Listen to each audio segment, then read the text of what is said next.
The United States Naval Mark IV gas mask was produced in 1943 to 1945. It was issued in a carrying canvas bag like this one with a shoulder strap. To open, pull towards and off to the side. If you pull straight up with this one, it'll cause it to jam.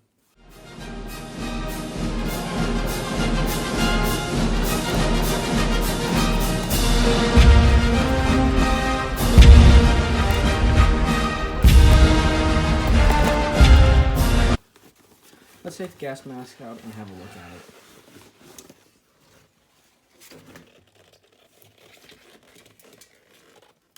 This is a naval gas mask and has the sizing U for universal. It was made to replace the Mark III's.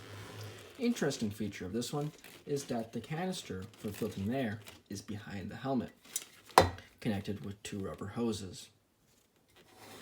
Now, gas masks from this time period and any before the 1980s should not be worn because they contain asbestos in the filter. The reason why the filter was put behind the head was it made it better for aiming guns and shooting, because normal filters go in front and can obstruct the eyes from aiming.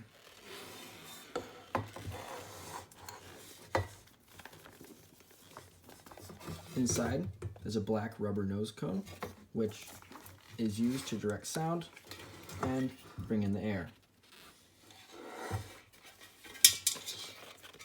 This is the voice emitter. It's made up of sheets of cellophane, which then makes it easier for you to speak and be understood.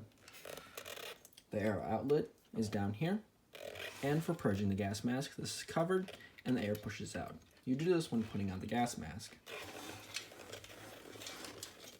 A unique thing about this gas mask is the triangular lenses. They're made out of synthetic plastic and are crimped on with metal. Now, an interesting thing about the respirator is that this part usually breaks off in the Mark III and Mark IVs. Now, because this is universal, it has adjustable straps, which, when adjusted properly, can fit almost anyone. Normally, these gas masks can be found for $30 to $60 in relatively good condition. Sometimes you can get lucky and find ones that are completely brand new and still packaged in the cellophane that they came in.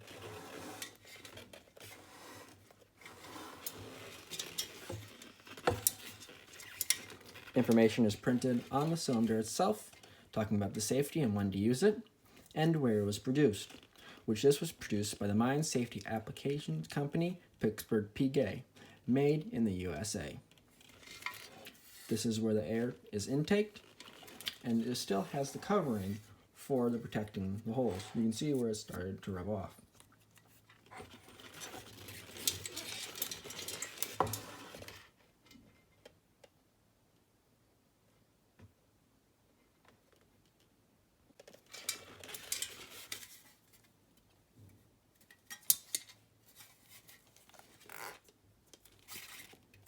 Underneath the mask, there is a data plate which shows the mint of the company, what lot it is, Mark IV, and the year it was produced, which is 1945.